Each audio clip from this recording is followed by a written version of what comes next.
Welcome to my channel Commercification. आज हम unit 10 ख़त्म कर लेंगे इस वीडियो के साथ। चलिए शुरू करते हैं अदर डिडक्शंस के साथ। सेक्शन 36 सबसे पहले आता है इंश्योरेंस प्रीमियम ऑफ स्टॉक्स। अगर आप अपने सामान को बचाने के लिए जो आपने स्टॉक कर रखा है या स्टोर कर रखा है उसके लिए आपने कोई इंश्योरेंस पॉलिसी ले रखी है और आप इंश्योरेंस प्रीमियम पे करते हैं तो आप अंडर सेक्शन 36(1)(i) के अंतर्गत डिडक्शन ले सकते हैं। ठीक है, और एक बात का ध्यान रखना है, ये जो सामान आप स्टोर कर रहे हैं वो आपके बिजनेस से ही रिलेटेड होना चाहिए। ठीक है, next is insurance premium of kettle section 36(1)(i)(a). इसका मतलब क्या होता है कि अगर कोई फेडरल मिल्क कॉरपोरेटिव सोसाइटी कोई पैसा पे करती है कैटल की ज़िंदगी के लिए, कहने का मतलब ये है, कैटल का मतलब गाय है, समझ लो गाय हैं, और आपका कोई ऐसा बिज़नेस है जिसमें आप दूध बेचते हो, ठीक है, लेकिन गाय का जो रख रखाव है वो कोई और करता है, समझ लो किसान करता है, आप किसान से दूध लेते हो, तो आपने जो किसान जिस गाय से दूध निकाल रहा है उसको उसकी ज़िंदगी को बचाने के लिए अगर आपने कोई इंश्योरेंस पॉलिसी ख़रीदी हुई है और उसके लिए उस गाय के लिए आप इंश्योरेंस प्रीमियम पे करते हो तो उस इंश्योरेंस प्रीमियम पे आप डिडक्शन ले सकते हो। समझ में आ गया? तो यहीं पे यही बात लिखी है कि अगर कोई फेडरल मिल्क कॉरपोरेटिव सोसाइटी है, अगर वो कोई पैसा पे करती है गाय की ज़िंदगी के लिए, मतलब उसने कोई इंश्योरेंस पॉलिसी ले रखी है गाय की ज़िंदगी के लिए, पर गाय उसकी नहीं है, गाय उसकी नहीं है, गाय जो है milk primary milk corporative society के मेंबर की गाय है, ठीक है, बस वो फेडरल कॉरपोरेटिव सोसाइटी को दूध प्रोवाइड करती है उस गाय की, तो फिर गाय तो बहुत इंपॉर्टेंट है, और उस गाय को बचाने के लिए जो इंश्योरेंस पॉलिसी ले रखी है और जो आप इंश्योरेंस प्रीमियम पे करते हो, फेडरल कॉरपोरेटिव सोसाइटी जो इंश्योरेंस प्रीमियम पे करती है तो उस पर वो डिडक्शन ले सकती है। Next is insurance on health of employees section 36(1)(i)(b). अगर आप अपने एम्प्लॉयज़ के लिए हेल्थ इंश्योरेंस प्रीमियम पे करते हो, अगर आप अपने एम्प्लॉयज़ के लिए हेल्थ इंश्योरेंस प्रीमियम पे करते हो तो आप उस पर डिडक्शन ले सकते हो, पर कंडीशन ये है कि आप इसका पेमेंट कैश में नहीं करना, मतलब कि इसका पेमेंट जो आप इंश्योरेंस प्रीमियम पे कर रहे हो अपने एम्प्लॉयज़ के लिए वो कैश में नहीं होना चाहिए। और कौन सी स्कीम के अंतर्गत वो इंश्योरेंस पॉलिसी होनी चाहिए? General insurance corporation of India या फिर कोई भी ऐसी इंश्योरेंस पॉलिसी जिसे अप्रूव करती हो IRD। ठीक है, नेक्स्ट इज बोनस और कमीशन टू एम्प्लॉयज़ सेक्शन 36(1)(2). अगर आप अपने एम्प्लॉय को किसी प्रकार का बोनस या कमीशन देते हो तो वो भी आप डिडक्शन के तौर पर ले सकते हो और अपनी टैक्स लायबिलिटी कम कर सकते हो। Next is interest on borrowed capital section 36(1)(3). अगर आपने कोई पैसा उधार लिया है, कोई कैपिटल आपने बोरो किया है अपने बिजनेस के लिए, अपने प्रोफेशन को परस्यू के लिए या फिर वोकेशन के लिए, ठीक है, आपने कोई पैसा बोरो किया है, कोई कैपिटल बोरो किया है अपने बिजनेस को करने के लिए, प्रोफेशन के लिए या वोकेशन के लिए, ठीक है, इस पे जो आप इंटरेस्ट पे करते हो आप उस पर डिडक्शन ले सकते हो। यहाँ पे भी कुछ कंडीशन है, अगर आप अपने कैपिटल पर अपने आप को इंटरेस्ट देते हो, मतलब कि आपने खुद अपने बिजनेस पे अपना खुद का पैसा लगा रखा है और उस पर आपको इंटरेस्ट मिल रहा है, तो वो इंटरेस्ट आप डिडक्शन के लिए वैलिड नहीं है। समझ में आ गया? जो खुद का कैपिटल है और उस पर इंटरेस्ट मिल रहा है वो डिडक्शन के लिए वैलिड नहीं है। नेक्स्ट एक और कंडीशन ये है कि अगर आपने कैपिटल बोरो किया है एसेट को एक्वायर करने के लिए, मतलब एसेट को परचेज करने के लिए किया है, वो खर्चा भी आप डिडक्शन के तौर पे नहीं ले सकते। उस पे क्या करोगे, वो जो इंटरेस्ट आप पे कर रहे हो वो आप कॉस्ट ऑफ द एसेट के अंतर्गत ऐड कर देना, स्पेशल अलग डिडक्शन नहीं मिलेगा सेक्शन 36(1)(3) के अंतर्गत। नेक्स्ट इज़ अगर आपने किसी फाइनेंशियल इंस्टीट्यूशन या किसी स्केड्यूल्ड बैंक से लोन ले रखा है और उस पर आप इंटरेस्ट पे करते हो, किसी फाइनेंशियल इंस्टीट्यूशन या स्केड्यूल्ड बैंक से लोन लिया है और उस पर आप इंटरेस्ट पे करते हो, डिडक्शन अलाउड है, लेकिन हमें सेक्शन 43B के अंतर्गत बताए गए प्रोविज़न को मानना होगा। सेक्शन 43B के प्रोविजंस क्या बोलते हैं? सेक्शन 43B ये बोलता है जब आप एक्चुअल में इंटरेस्ट पे करोगे तभी आप डिडक्शन ले सकते हो। फॉर एग्ज़ाम्पल आपको प्रीवियस ईयर में इंटरेस्ट पे करना चाहिए था, आपकी लाइबिलिटी थी कि आपको बैंक को इंटरेस्ट पे करना था, लेकिन आपने पे नहीं किया, तो आप फिर उस प्रीवियस ईयर के लिए डिडक्शन का फ़ायदा नहीं उठा सकते, उस इंटरेस्ट पे आप डिडक्शन नहीं ले सकते जो आपने पे ही नहीं किया। तो कहने का मतलब ये है कि सेक्शन 43 भी ये बोलता है जब एक्चुअल में पेमेंट करोगे इंटरेस्ट की तभी डिडक्शन मिलेगा, अदरवाइज नहीं मिलेगा। Next is discount on issue of zero coupon bonds to be allowed as deduction on pro rata basis, section 36(1)(3)(a)। Zero coupon bond क्या होता है? ज़ीरो कूपन बॉन्ड वो बॉन्ड्स होते हैं जिसपे हम कोई इंटरेस्ट पे नहीं करते। सबसे पहले तो बॉन्ड क्या होता है? बॉन्ड का मतलब ये होता है कि ये एक ज़रिया है कैपिटल रेज करने का, और ये एक तरह से उधार समझ लो, ये एक उधार है और हम इसके उधार लेने के लिए हम किसी को बॉन्ड इशू करते हैं, वो हमें पैसा देता है, हम उसे बॉन्ड इशू करते हैं। और ज़ीरो कूपन बॉन्ड में क्या होता है कि हम बॉन्ड इशू कर रहे हैं, सामने वाला मुझे पैसे दे रहा है, मैंने उसको बॉन्ड दिया पर मैं उसको उस पर इंटरेस्ट नहीं दे रही हूँ, ठीक है।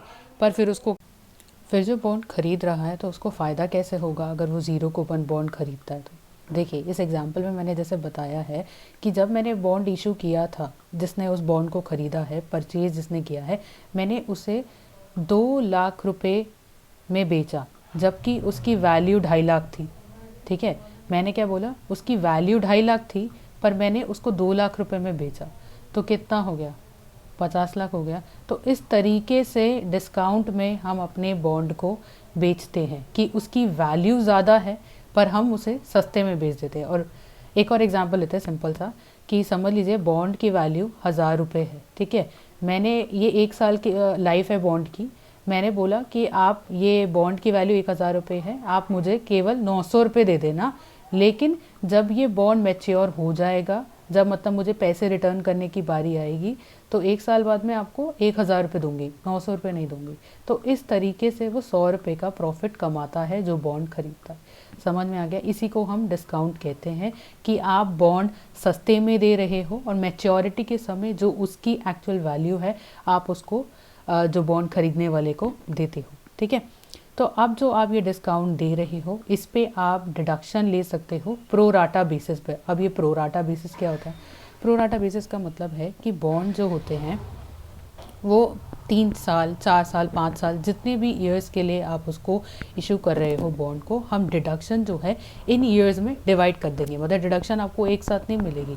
समझ लीजिए कि ये 50,000 है, आपको 50,000 का डिडक्शन मिल रहा है और आपने 5 साल के लिए बॉन्ड इशू किया था, तो 50,000 का डिडक्शन एक साथ नहीं मिल जाएगा, आपको 5 साल तक ही डिडक्शन मिलेगा 10-10 हज़ार का, ठीक है। तो इसे कहते हैं प्रोराटा बेसिस। आगे बढ़ते हैं। Employer contribution to recognise provident fund और अप्रूव सुपरएन्युएशन फंड, सेक्शन 36(1)(4)। इसका मतलब क्या है कि अगर एम्प्लॉयर जो है कंट्रीब्यूट करता है किसी प्रोविडेंट फंड में या फिर कोई ऐसी स्कीम में जो कि सुपर एन्यूएशन फंड से अप्रूव सुपर एन्यूएशन फंड पे कंट्रीब्यूट करता है एम्प्लॉयर, तो जो आप जितना कंट्रीब्यूशन आप कर रहे हो अपने एम्प्लॉय के लिए इस स्कीम के अंतर्गत, तो जितना अमाउंट आपने पे किया वो डिडक्शन के लिए वैलिड है। लेकिन यहाँ पे भी अगेन सेक्शन 43 भी अप्लाई होता है। 43 भी मैंने क्या बताया था? जब एक्चुअल में पेमेंट करोगे तभी डिडक्शन लोगे, ठीक है। मैंने क्या बोला? अगर एक्चुअल में पेमेंट करोगे तभी डिडक्शन लोगे। ये नहीं कि आपकी लायबिलिटी हो गई और आपने पेमेंट ही नहीं किया और आप डिडक्शन मांगने लग जाओ, तो ऐसा नहीं है। एक्चुअल में पेमेंट किया तभी आपको डिडक्शन मिलेगा। Next is employer contribution towards a new pension scheme. ये नेशनल नहीं है, ये न्यू पेंशन स्कीम है। Section 36(1)(4)(a)।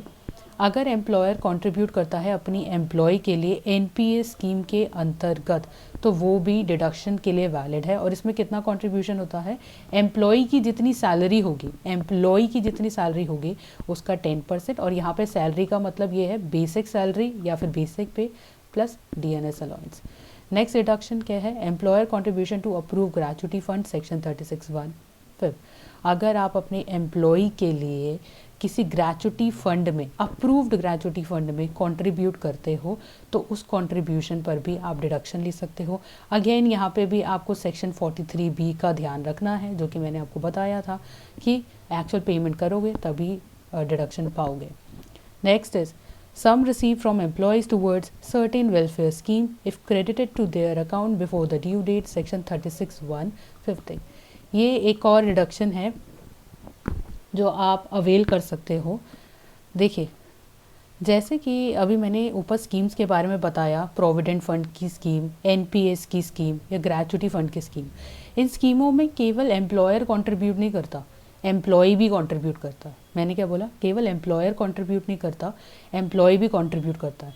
और एम्प्लॉय कैसे कंट्रीब्यूट करता है, एम्प्लॉयर जब अपनी एम्प्लॉय को सैलरी देता है तो उस सैलरी में से वो अमाउंट पहले ही काट लेता है, ठीक है, इन स्कीम्स में कंट्रीब्यूशन करवाने के लिए, ठीक है। मैं फिर से बोल रही हूँ, जो स्कीम्स होती हैं वेलफेयर स्कीम, जैसे मैंने अभी बताया, प्रोविडेंट फंड स्कीम हो गई, ईएसआई की स्कीम हो गई, पेंशन स्कीम हो गई या न्यू पेंशन स्कीम हो गई, इस स्कीम में केवल एम्प्लॉयर कंट्रीब्यूट नहीं करता, एम्प्लॉय भी कंट्रीब्यूट करता है। और वो कंट्रीब्यूट कैसे करेगा, अपने एम्प्लॉयर को बोलेगा कि सैलरी में से काट लो, ठीक है, और फिर एम्प्लॉयर उसकी सैलरी में से काट लेता है। फिर एम्प्लॉयर की जिम्मेदारी बनती है, जो उसने पैसा काटा है अपने एम्प्लॉय की सैलरी में से वेलफेयर स्कीम्स के लिए, तो उसको समय पर डिपॉजिट करवा देना। जो भी ऑथोराइज बॉडी है, ऑथोराइज बॉडी का मतलब अगर पीएफ का पैसा तो पीएफ डिपार्टमेंट में वो सही समय पे एम्प्लॉयर डिपॉजिट करवा दे। ईएसआई का पैसा उसने डिडक्ट किया अपनी एम्प्लॉय की सैलरी, तो समय पे ईएसआईसी डिपार्टमेंट को उसका पैसा डिपॉजिट करवा दे। पेंशन स्कीम है तो पेंशन डिपार्टमेंट पे वो सही समय पे पैसा कंट्रीब्यूट कर दे, जो भी उसने अपने एम्प्लॉय की सैलरी में से काटा है, ठीक है। और यहाँ पे एम्प्लॉयर को मोटिवेट करने के लिए या फिर वो सही समय पर पैसा डिपॉजिट कर दे अपने एम्प्लॉय का, जो उसने अपने एम्प्लॉय की सैलरी में से काटा है। अगर एम्प्लॉयर सही समय पर या ड्यू डेट से पहले पैसा डिपॉजिट कर देता है तो इनकम टैक्स वाले सेक्शन 36(1)(5)(a) के अंतर्गत उसको डिडक्शन दे देते हैं। ये इसकी जो ये सेक्शन इसीलिए आया है ताकि एम्प्लॉयर जो है सही समय पर अपने एम्प्लॉय का पैसा, रिक्वायर्ड जो भी ऑथोराइज बॉडी है उस पर सही समय पे पैसा डिपॉजिट कर दे। उनको मोटिवेट करने के लिए ये आया है, ठीक है। और अगर आप नहीं करते हो तो, अगर आप ड्यू डेट से पहले ये पैसा डिपॉजिट नहीं करते हो तो क्या होगा, ये एम्प्लॉयर की इनकम कहलाई जाएगी। तो फिर आपको टैक्स देना पड़ेगा अपनी, अगर आपकी इनकम बन गया तो टैक्स देना पड़ेगा। आपको पेमेंट करनी चाहिए थी पर आपने पेमेंट नहीं करी। समझ में आ गया। Next is allowance in respect of dead और परमानेंटली यूजलेस एनिमल, सेक्शन 36(1)(6)। इसका मतलब क्या है कि आपने एक एनिमल परचेज किया था जो कि आपका कैपिटल एक्सपेंडिचर है, इस पे आपको कोई डिप्रिसिएशन नहीं मिलता। आपने एक एनिमल परचेज़ किया था, ये आपका एक कैपिटल एक्सपेंडिचर, कैपिटल एक्सपेंडिचर इसलिए है क्योंकि लंबे समय तक आपका साथ देगा वो एनिमल, और इस पे आपको कोई डिप्रिसिएशन नहीं मिलता जैसा कि आप जानते हैं। और इस एनिमल का यूज़ आप अपने बिजनेस और प्रोफेशन के लिए करते थे, ठीक है। पर अब वो एनिमल जो है या तो उसकी मृत्यु हो गई है या फिर अब वो परमानेंटली यूजलेस है, मतलब आप उसका इस्तेमाल नहीं कर सकते हो। तो इस केस में आप क्या करोगे, आपको मिलती है डिडक्शन। आपको इस केस में मिलती है एक डिडक्शन, और वो कैसे मिलती है वो देख लेते हैं। पहले तो एक बात ध्यान में रखिए कि अगर जैसे एनिमल की मृत्यु हो जाती है या एनिमल परमानेंटली यूजलेस हो जाता है तो इस केस में भी लोग उसको बेच देते हैं और आपको थोड़ी बहुत उसकी वैल्यू मिल जाती है। तो डिडक्शन कैसे निकालेंगे हम, आपने एनिमल कितने में ख़रीदा था, आपने एनिमल कितने में ख़रीदा था माइनस आपने उस एनिमल को कितने में बेचा, तो जो भी आपकी वैल्यू आएगी, जो भी आपकी वैल्यू आएगी वो आपकी डिडक्शन के लिए वैलिड होगी। समझ में आ गया। फिर से बोल रही हूँ कि आपने एनिमल को कितने में परचेज़ किया था और उसको कितने में बेचा, माइनस कर दोगे, जो भी अमाउंट आएगा वो आप उस पर डिडक्शन ले सकते हो। Next is bad debt, section 36(1)(4). Bad debt क्या होता है, बैड डेट का मतलब आपने किसी को आपको किसी से उम्मीद थी कि आपको पैसा मिलेगा पर पैसा मिला नहीं। आपको उम्मीद थी कि किसी से पैसा मिलेगा, मतलब आपका वो डेटर था, वो आपका डेटर था और आपको उम्मीद थी कि पैसा आएगा पर वो पैसा आया नहीं, तो हम इसको क्या बोलते हैं, बैड डेट बोलते हैं।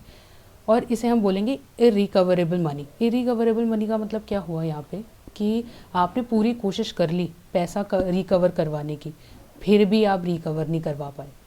आपने पूरी कोशिश कर ली कि अपने फिर भी आप रिकवर नहीं कर पाए।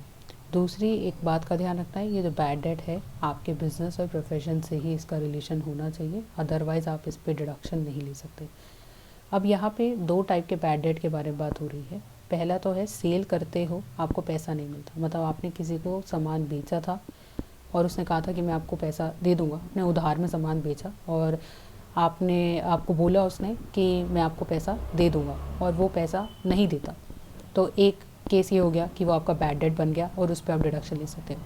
दूसरा केस ये है कि अगर आपका बिज़नेस पैसा उधार देने का है या फिर फाइनेंस का बिज़नेस है या बैंकिंग का बिज़नेस है, आप जो है पैसा लेते देते हैं, आपका इस टाइप का बिज़नेस है, तो इस केस में अगर आप किसी को पैसा लेंड करते हैं और आपको आपका पैसा वापस नहीं आता या फिर आपको इंटरेस्ट नहीं मिलता उस पर, अगर आप देखो पैसा किसी को उधार में दे रहे हैं तो इंटरेस्ट मिलेगा, अगर वो इंटरेस्ट नहीं देता तो वो भी बैड डेट होगा, और अगर जो आपने मेन पैसा उधार दिया है जो प्रिंसिपल अमाउंट है वो भी नहीं देता तो वो भी बैड डेट कहलाएगा। इस पे आप डिडक्शन ले सकते हैं।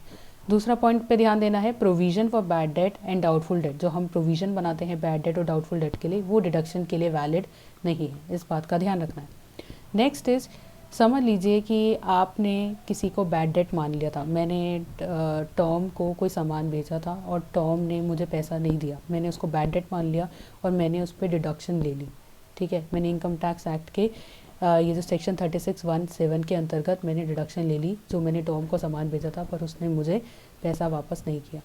समझ लीजिए कि टॉम ने मुझे पैसा दे दिया, टॉम ने मुझे पैसा लाकर दे दिया, मुझे कोई उम्मीद नहीं थी कि मेरा बैड डेट रिकवर हो जाएगा। इन केस अगर बैड डेट रिकवर हो जाता है तब क्या करोगे आप सिंपल है, आप बस उसे अपनी इनकम मानो और उस पर टैक्स दे दो। ठीक है, क्या करना है, आप उसे इनकम मानो और उस पर टैक्स दे दो, यही करना है। आगे बढ़ते हैं, expenditure on promoting family planning.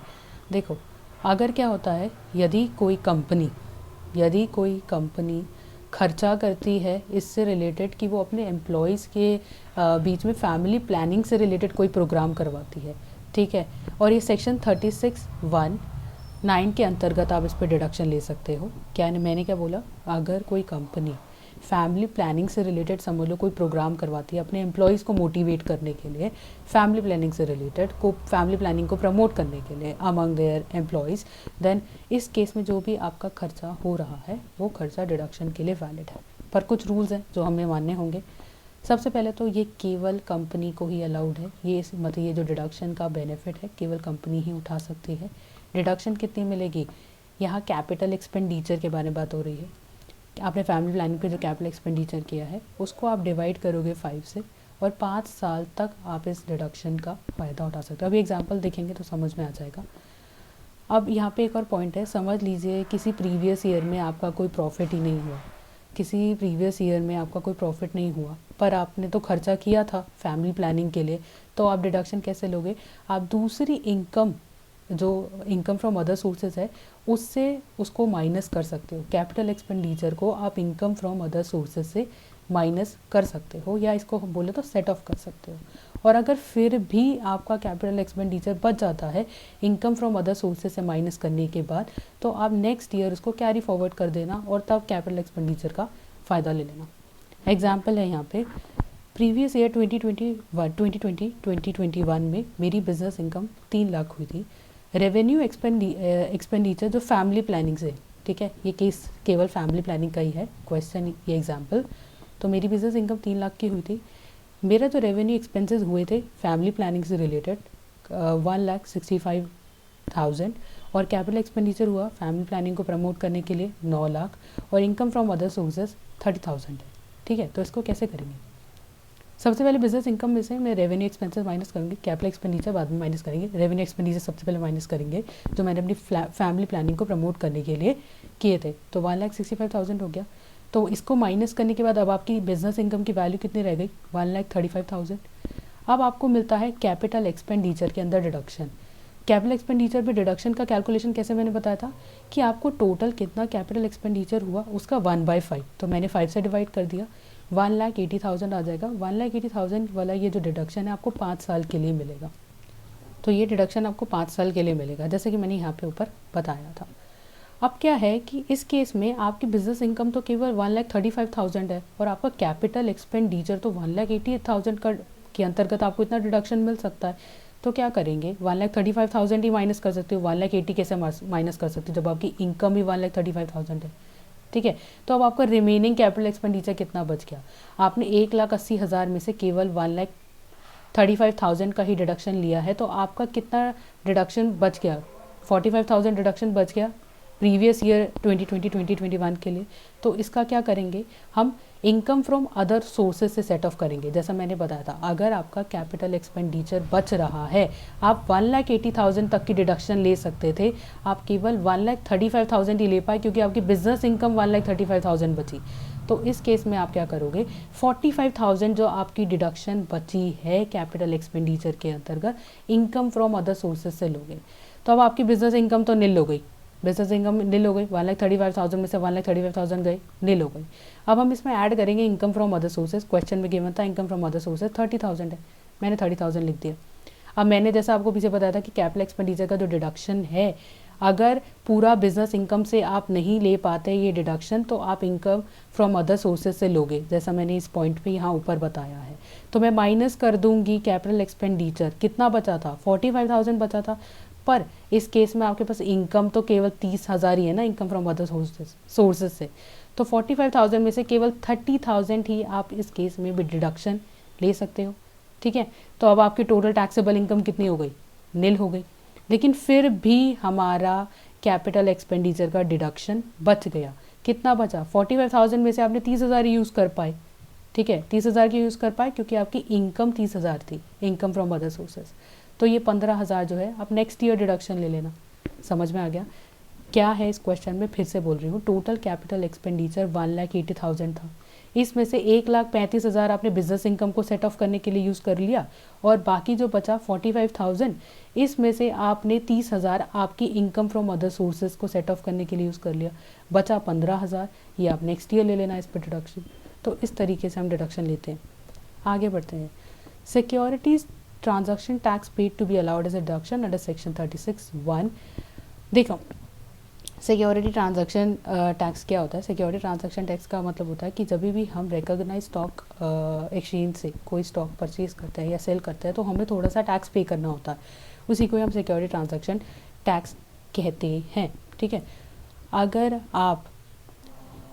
आप अपनी सिक्योरिटी को बेचकर कोई इनकम कमाते हो और उस दौरान जो आपने सिक्योरिटी ट्रांजैक्शन टैक्स पे किया होगा वो डिडक्शन के लिए वैलिड है। सिमिलरली यहाँ पे भी एक ऐसा है कि कमोडिटीज़ ट्रांजैक्शन टैक्स है, अगर आप कोई कमोडिटी बेचते हो और उससे जो इनकम जनरेट होती है वो तो फुली टैक्सेबल है, मतलब आपने कोई कमोडिटी में ट्रांजैक्शन करी है और उससे आपको कोई इनकम होती है वो तो टैक्सेबल है, लेकिन आपने जब इसको सेल किया था तो आपको commodity tax transaction tax pay करना पड़ा होगा, और जो आपने टैक्स पे किया है वो टैक्स डिडक्शन के लिए वैलिड है। तो अब तक हमने अदर डिडक्शंस के बारे में बात कर ली, अब हम कुछ जनरल डिडक्शंस के बारे में बात करेंगे सेक्शन 37 के अंतर्गत। इसकी एक पूरी लिस्ट है तो रीड कर लेंगे, ठीक है। तो सेक्शन 37 में कुछ कंडीशन है, अगर आपको डिडक्शन लेनी है सेक्शन 37 में तो कुछ कंडीशंस माननी होंगी, कुछ शर्तें माननी होंगी। तो पहली कंडीशन क्या है कि expenditure should not be of the nature as under section 30 to 36। कहने का मतलब ये है कि जो भी खर्चे अब तक हमने सेक्शन 30 से लेकर 36 में बात करे हैं वो 37 में इंक्लूड नहीं होते। कहने का मतलब ये है कि जो डिडक्शन आप सेक्शन 30 से लेकर 36 में ले चुके हो वो डिडक्शन सेक्शन 37 में वैलिड नहीं है। नेक्स्ट इज सेक्शन 37 में कैपिटल एक्सपेंडिचर पे कोई डिडक्शन नहीं ली जाती, और ना ही खुद के जो पर्सनल एक्सपेंडिचर होते हैं एसएससी के उस पर कोई डिडक्शन नहीं ली जाती। तो किस पे डिडक्शन ली जाती है, केवल रेवेन्यू एक्सपेंडिचर पे ही डिडक्शन ली जाती है। और जो भी आप खर्चा कर रहे हो वो प्रीवियस ईयर से रिलेटेड होना चाहिए, ये तो हर जगह वैलिड होता है, प्रीवियस ईयर से रिलेटेड होना चाहिए। दूसरा, जो भी आप खर्चा कर रहे हो जिस पे आप डिडक्शन लोगे वो खर्चा पूरी तरीके से आपके बिजनेस से जुड़ा हुआ होना चाहिए। फिफ्थ ये है कि कोई भी खर्चा ऐसा ना हो जो कि गैर कानूनी हो, मतलब जो इलीगल है, आपने कोई ऐसा काम किया है और ऐसा कहीं ऐसी जगह पैसा खर्च किया है जो कि हमारा कानून उसको नहीं मानता या प्रोहिबिटेड है, मना करा जाता है, अगर ऐसा आप खर्चा करते हो तो वो डिडक्शन के लिए बिल्कुल वैलिड नहीं है। आगे बढ़ते हैं। तो इसकी एक पूरी प्रॉपर लिस्ट है जो कि सेक्शन 37 में हमें बताया कि किस पर हम डिडक्शन ले सकते हैं, किस पे हम नहीं ले सकते, ये आपको याद करनी होगी क्वेश्चंस को सॉल्व करने के लिए, प्रैक्टिकल क्वेश्चंस को सॉल्व करने के लिए। मैं बस अब रीड कर देती हूँ। Approve general condition under section 37(1). सबसे पहले तो है expenses to avail overdraft facility for the business of purpose. Sorry for the purpose of business, business के पर्पस के लिए अगर आप ओवरड्राफ्ट फैसिलिटी लेते हो और उसका जो खर्चा हुआ वो आप डिडक्शन ले सकते हो। Periodical payment to use of goodwill, अगर आप गुडविल का इस्तेमाल कर रहे हो उसके लिए आप पीरियोडिकल पेमेंट करते हो, फॉर एग्जांपल हर मंथ करते हो या हर क्वार्टर में करते हो तो उस पर डिडक्शन ले सकते हो। और अगर कोई डेफिशिएंसी हो जाती है कैश में दिन के आखिर में तो उस पर भी डिडक्शन ली जा सकती है। Expenses for registration of trademark, आपने ट्रेडमार्क का रजिस्ट्रेशन करवाया है उस पर जो खर्चा हुआ डिडक्शन ले सकते हो। टी गार्डन के मेंटेनेंस के लिए जो पैसा दे रहे हो उस पर भी आप डिडक्शन ले सकते हो। Expenses incurred on purchase sale production of goods, मतलब सामान को बनाने में, बेचने में, खरीदने में जो भी खर्चा हुआ डिडक्शन के लिए वैलिड है। Journal advertising expenses for maintaining, अब आप देखो प्रोडक्शन करते हो, सामान की बेचते हो तो एडवर्टाइजमेंट का खर्चा तो होता ही है, एडवर्टाइजमेंट तो करी जाती है, तो जो खर्चा है वो डिडक्शन से वैलिड है। बिज़नेस से जो डेली एक्सपेंसेस हैं, बिज़नेस से जुड़े हुए रोज़ाना के जो खर्चे हैं डिडक्शन के लिए वैलिड है। लेबर वेलफेयर के लिए अगर आप कोई खर्चा करते हो तो वो भी डिडक्शन के लिए वैलिड है। सेल्स टैक्स पे करना, ये expenses of sales tax appeal, ये भी डिडक्शन के लिए वैलिड है। अगर आप ट्रेड यूनियन को कोई पैसा कंट्रीब्यूट करते हो अनइकोनॉमिकल कंपटीशन को प्रिवेंट करने के लिए कि अनइकोनॉमिकल कंपटीशन ना हो और इसके लिए आप ट्रेड यूनियन को कोई कंट्रीब्यूशन कर रहे हो तो डिडक्शन ले सकते हो। Contribution to association form to oppose the nationalization of business of the SSC, इस पे भी डिडक्शन ले सकते हो। और आप एम्प्लॉय को जो सैलरी दे रहे हो या फिर कोई पर्कोजेस दे रहे हो, पर्कोजेस का मतलब तो आपको पता ही होगा, जैसे मैंने पीछे बताया था, पर्कोजेस का मतलब क्या होता है कि जो हम एम्प्लॉय को कोई सुविधा दे रहे हैं कैश में या नॉन कैश में, तो वो सुविधा पर्कोजेस कहलाती है।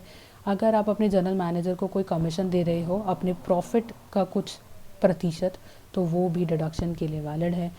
आगे अपने सेल्स रिप्रेजेंटेटिव को कोई कमीशन दी, और commission compensation paid to the undesirable employee or compensation paid to the director and the company for revealing him from the service, अगर आप किसी अपने डायरेक्टर को कोई कॉम्पनसेशन पे करते हो या किसी अनडिज़ायरेबल एम्प्लॉय, मतलब जो एम्प्लॉय आपको नहीं चाहिए उसको आपने कोई कॉम्पनसेशन दे दिया कि भाई सर्विस छोड़ के चले जाओ, तो वो कॉम्पनसेशन भी डिडक्शन के लिए वैलिड है। आप अपने एम्प्लॉय को जो पेंशन और ग्रेचुटी पे करते हो डिडक्शन के लिए वैलिड है।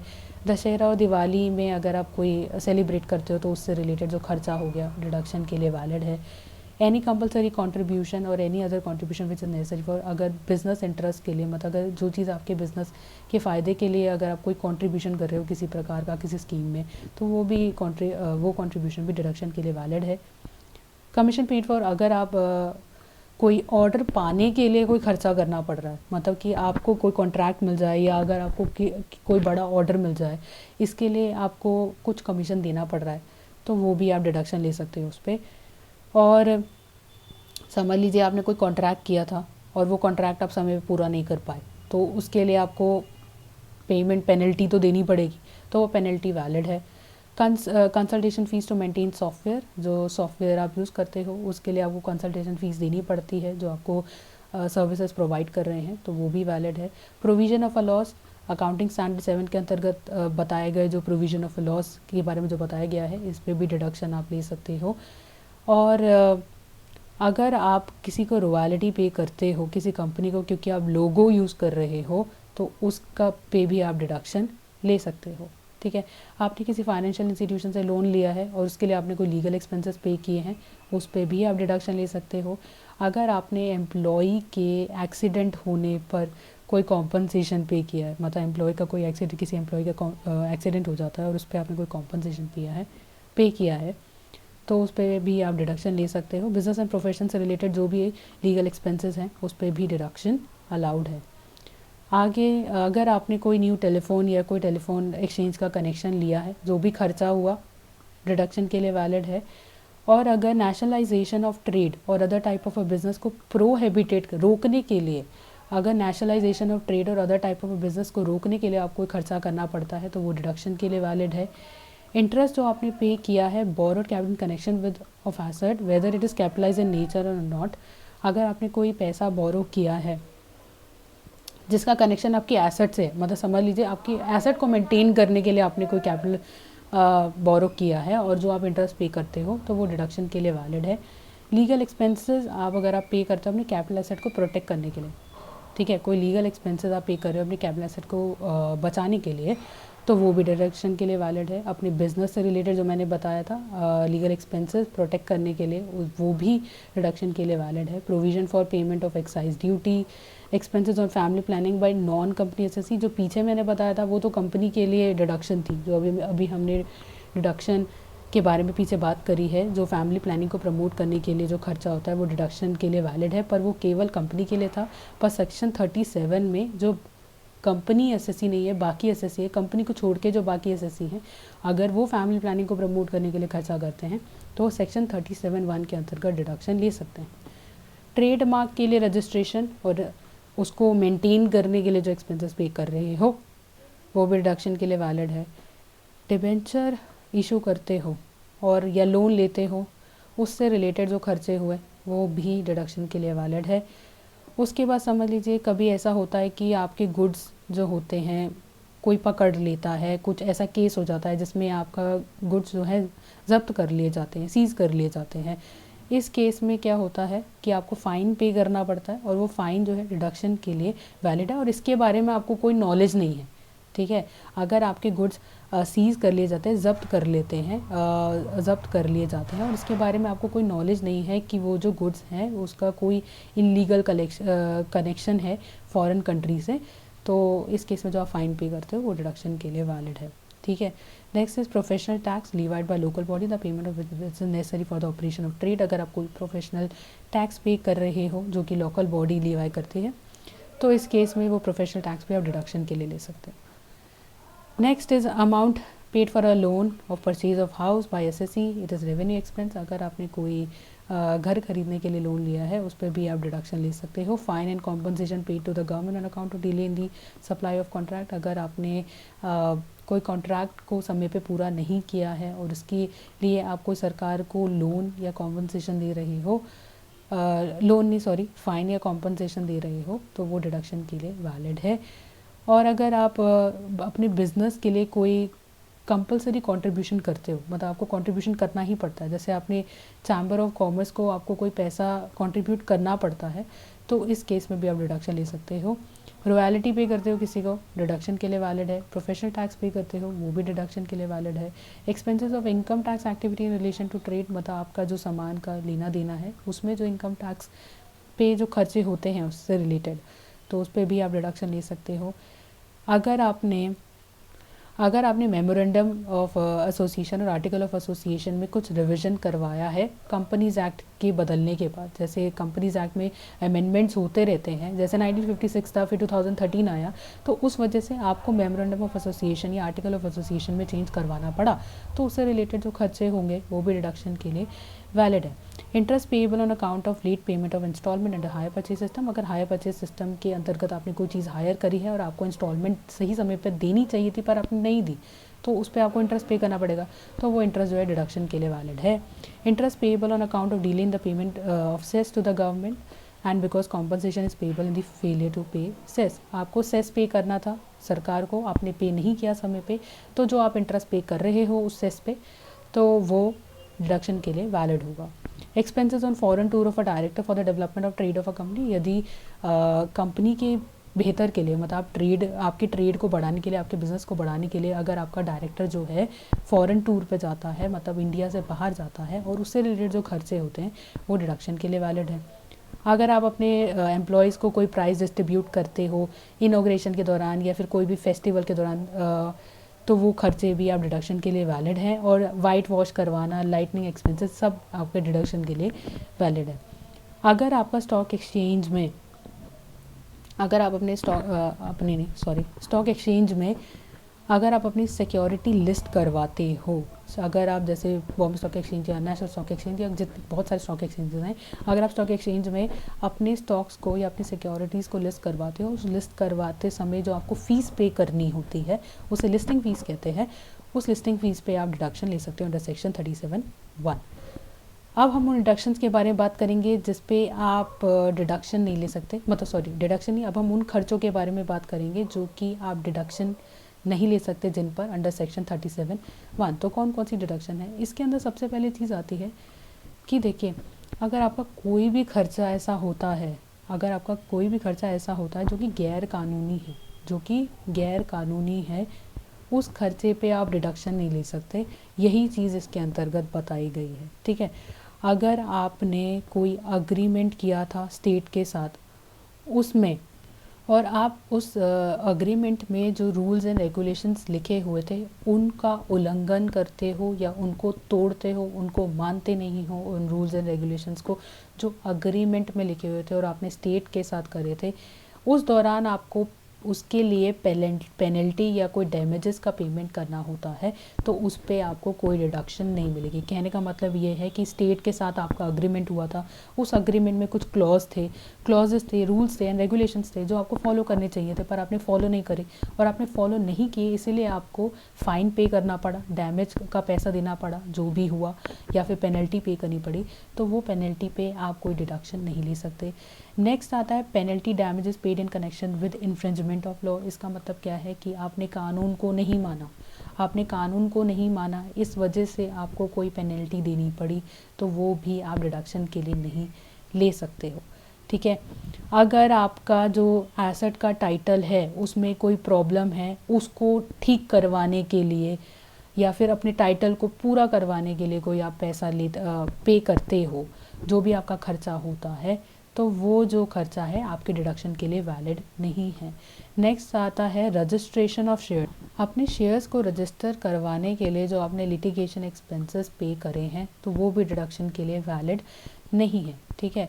अपनी ऑथोराइज कैपिटल को बढ़ाने के लिए जो आपने फ़ीस पे की, वो भी डिडक्शन के लिए वैलिड नहीं है। देखिए, जैसे जब हम मेमोरेंडम ऑफ एसोसिएशन बनाते हैं तो हम उसमें मेंशन करते हैं ना कि हम कितना कैपिटल रेज़ करेंगे, हम कितना कैपिटल रेज़ करेंगे। समझ लीजिए आपने 10 लाख लिखा था अपने मेमोरेंडम ऑफ एसोसिएशन में, अब आपको उसको 12 लाख करवाना है या 15 लाख करवाना है, तो इस केस में आपको बढ़ावाने के लिए उसको फ़ीस देनी पड़ती है। तो जो फ़ीस आप पे कर रहे हो ना, उस पर आप कोई डिडक्शन नहीं ले सकते हो। अब जो खर्चा, देखिए, जो खर्चा इक्विटी शेयर कैपिटल को रेज़ करने, मतलब आप कैपिटल रेज़ कर रहे हो शेयर्स को इशू करके या फिर प्रेफरेंस शेयर्स को इशू करके, तो उससे रिलेटेड जो भी आपका खर्चा हुआ उस पर आप डिडक्शन ही ले सकते। पर हाँ, अगर आप बोनस शेयर इशू करते हो, अगर आप बोनस शेयर इशू करते हो और उससे रिलेटेड खर्चे होते हैं, तो उस पर आप डिडक्शन ले सकते हो। समझ में आ गया? अगर फिर से बोल रही हूँ, अगर इक्विटी शेयर इशू करते हो या फिर प्रेफरेंस शेयर आप इशू करते हो, तो उस दौरान जो भी आपका खर्चा होगा वो डिडक्शन के लिए वैलिड नहीं है। बोनस शेयर इशू कर रहे हो तो आप डिडक्शन ले सकते हो, उससे रिलेटेड जो भी खर्चे होते हैं।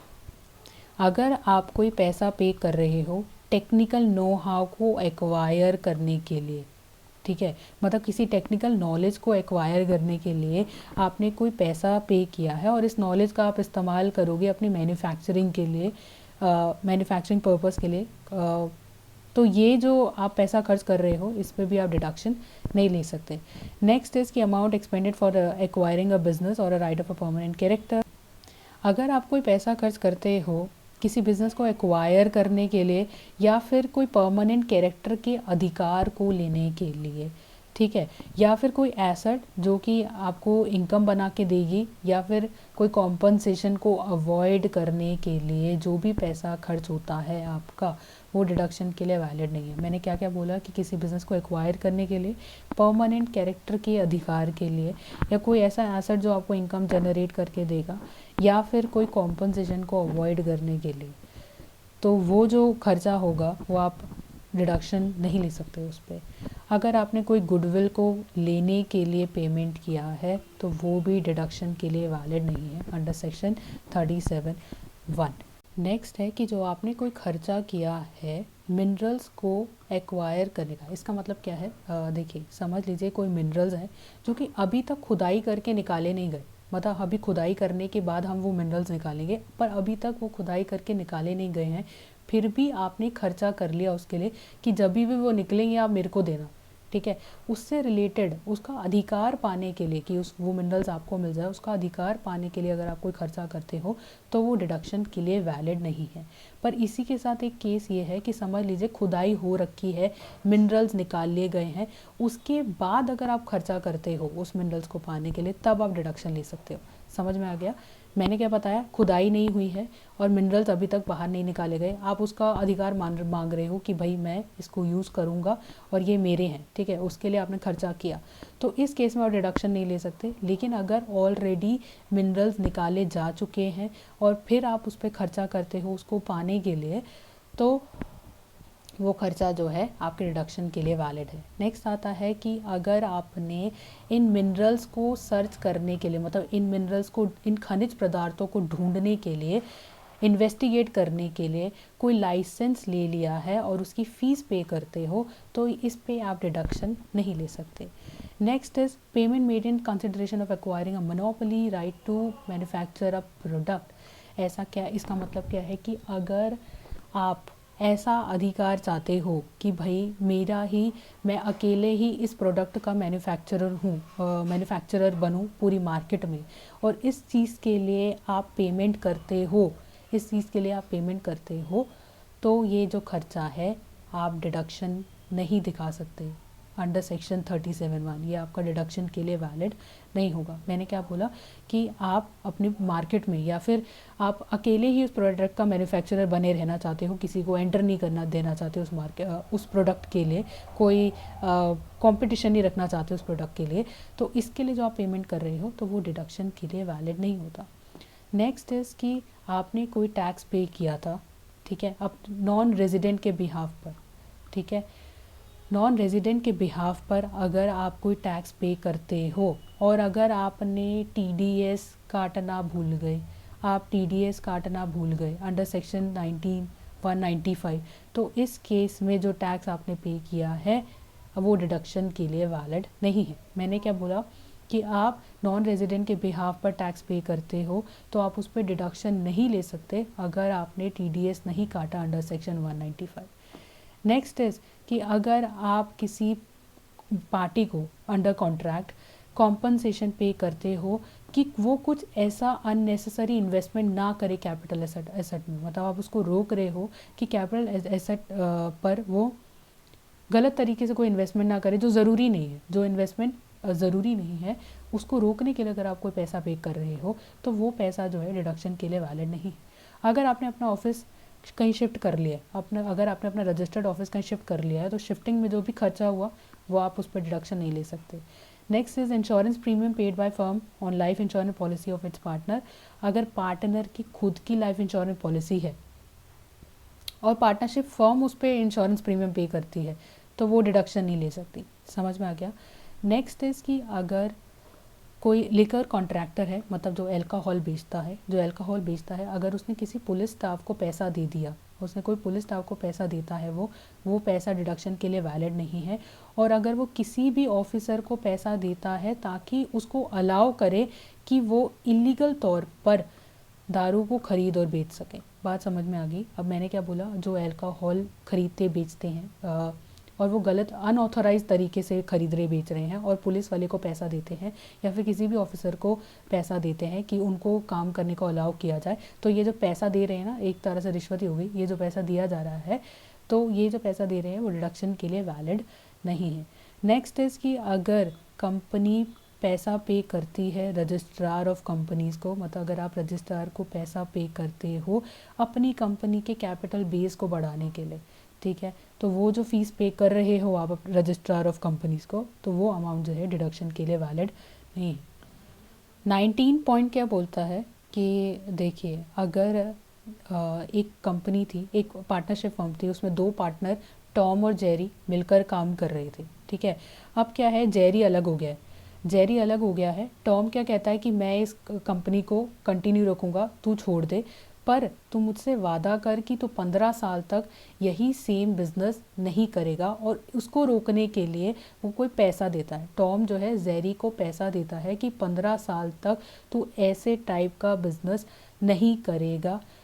तो इस केस में क्या होता है, जो वो पैसा दे रहा है टॉम जेरी को, वो पैसा डिडक्शन के लिए वैलिड नहीं है। समझ में आ गया क्या बोला मैंने? कि अगर कोई एक पार्टनर दूसरे पार्टनर को पैसा देता है और उसको बोलता है वो पैसा मैं इसलिए दे रहा हूँ कि तू 15 साल तक सेम टाइप का बिजनेस नहीं करेगा, ठीक है, जो आप पैसा दे रहे हो ये डिडक्शन के लिए वैलिड नहीं है। इसी के साथ हमारी सारी डिडक्शंस ख़त्म होती है। फिर हम अब यूनिट 11 शुरू करेंगे। अगर आपको मेरी वीडियो अच्छी लगी है तो लाइक कीजिए, सब्सक्राइब कीजिए, शेयर कीजिए मेरे चैनल कॉमर्सिफिकेशन को। Thank you very much, bye bye.